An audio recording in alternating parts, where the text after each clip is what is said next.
O livro de Obadias. Bom dia, queridos irmãos. Embora seja o livro mais curto do Antigo Testamento, a profecia de Obadias é uma poderosa mensagem divina com dois focos. Os que oprimem o povo de Deus sofrerão as consequências e o povo de Deus triunfará. Tudo está nas mãos do Senhor. Há 4 características principais nesse livro. Não apresenta profecias proferidas contra Israel, mas contra Edom. Nisso se assemelha a Naum, que foca na Síria, e a Abacuque, que profetiza sobre a Babilônia. Outra característica é que é um texto bastante curto, com apenas um capítulo, no qual tem somente 21 versículos, sendo o menor livro do Antigo Testamento. É composto por canções que provavelmente foram entoadas pelos israelitas contra os edomitas.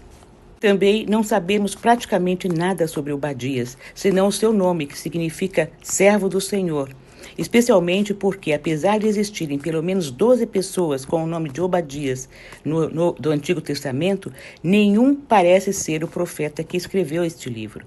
Apesar dessas características tão peculiares, o livro de Obadias tem lições para nós hoje, tendo como uma mensagem urgente, oportuna e necessária para a família, para a igreja e para as nações em geral. De acordo com o livro de Gênesis, Esaú, irmão gêmeo de Jacó, foi chamado de Edom, vermelho, por ter trocado seu direito de primogenitura por um guisado vermelho. Está em Gênesis 25, versículo 30. Os edomitas foram seus descendentes da mesma forma que os israelitas eram descendentes de Jacó, cujo nome Deus mudou para Israel. Está lá em Gênesis, capítulo 32, versículo 28. Sendo assim, esses dois povos tinham uma origem comum em Isaque, pai de Esaú, e Jacó, e apesar disso, os dois povos foram inimigos ao longo de toda a história. Quando consideramos a história bíblica dos filhos de Isaque, já podemos ver ali o início do conflito que atravessaria gerações. Esaú e Jacó, apesar de terem compartilhado o ventre da mãe, se tornaram rivais por causa da preferência do pai, Isaque, por Esaú, e da mãe, Rebeca, por Jacó. Tudo começou com o erro daqueles pais por darem preferência por um dos filhos em detrimento ao outro. É claro que os edomitas são destinados a servirem os israelitas conforme a profecia dada por Deus a Rebeca, Gênesis 25, 23. Mas a situação foi potencializada por Isaque, que tentou abençoar Esaú e não Jacó, e Rebeca, que manipulou a família. Ambos erraram, pois não devemos nos colocar contra a vontade de Deus, como fez Isaque, nem tentar dar uma mãozinha para Deus, como fez Rebeca.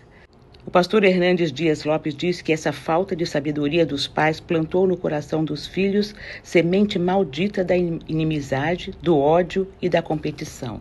Não devemos permitir que situações do passado justifiquem o ódio, seja entre pessoas ou mesmo entre povos. Deus havia ordenado ao povo de Israel que respeitasse vossos irmãos, os descendentes de Esaú. Está lá em Deuteronômio, capítulo 2, versículo 4. Não os odiando. Não detestarás o edomita, pois é teu irmão. Capítulo 23, versículo 7 de Deuteronômio. No entanto, ao longo do tempo, a inimizade e o ódio cresceram entre esses dois povos. Da mesma forma, hoje podemos ver como muitos judeus e árabes, mesmo tendo origem comum em Abraão, sendo filhos de Isaque e Ismael, respectivamente, acabam cultivando o ódio e promovendo a guerra. Em nível pessoal e familiar também, podemos ver como muitas pessoas nutrem um sentimento de rivalidade ou inimizade contra seus irmãos por causa de situações que ocorreram no passado. Visão de Obadias. Assim diz o soberano, o Senhor, a respeito de Edom. Nós ouvimos uma mensagem do Senhor. Um mensageiro foi enviado às nações para dizer: levantem-se, vamos atacar Edom. Interessante notarmos que a profecia de Obadias é chamada de visão, tendo sido não somente proferida, mas antevista pelo profeta. Essa visão carrega uma mensagem do Senhor de convocação para a guerra contra Edom. Uma convocação que não se destina somente a Israel, mas às nações, a fim de punir os edomitas pelo seu pecado. O pecado dos edomitas foi a traição de seus irmãos, fazendo guerra contra Israel. Por causa da violenta matança que você fez contra o seu irmão Jacó, você será coberto de vergonha e eliminado para sempre. Versículo 10.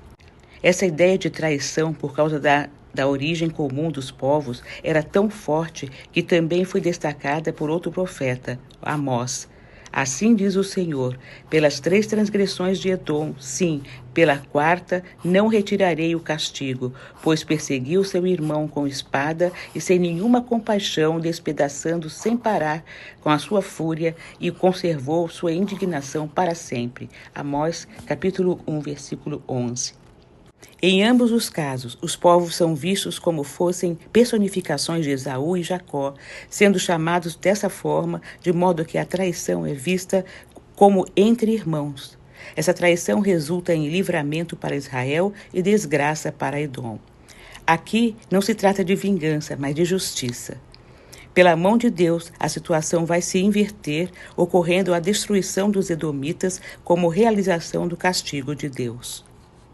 Pois o dia do Senhor está próximo para todas as nações. Como você fez, assim será feito a você. A maldade que você praticou recairá sobre você. Versículo 15. Por um lado, os edomitas perderão seu território e deixarão de existir, de modo que serão como se nunca tivessem existido. Versículo 16. E por outro, Israel, que estava em situação de destruição, será livrado, pois haverá livramento no Monte Sião, e ele será santo, e os da casa de Jacó possuirão suas heranças. Versículo 17. Não se trata de um mérito de Israel, mas da realização da vontade de Deus, de modo que o reino será do Senhor, como encerra a profecia. Na profecia de Obadias fica claro como Deus faz justiça. Por causa da arrogância, pensando quem poderá me derrubar na terra, Deus decide derrubar Edom, fazendo-o pequeno entre as nações e muito desprezado. Assim, Edom mostra como é verdadeiro o provérbio: o Senhor detesta todos os arrogantes, com certeza eles não ficarão impunes. Provérbios 16, versículo 5. Uma verdade que vale tanto para as pessoas como também para as nações, lembrando-nos de que a arrogância antecede a destruição e a altivez de espírito antecede a queda. Provérbios 16, 18. Assim como o orgulho de uma pessoa pode afetar várias outras pelas suas consequências, um conjunto de pessoas também pode se deixar levar por um orgulho coletivo.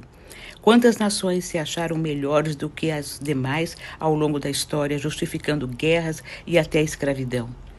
Por isso, a fim de punir Edom, Deus promete destruir os sábios de Edom e o entendimento do monte de Esaú. Versículo 8. De fato, os arrogantes podem ficar cegos pela sua soberba, não percebendo a verdade na frente de seus olhos. No caso dos edomitas, não viram como os seus aliados planejavam destruí-lo.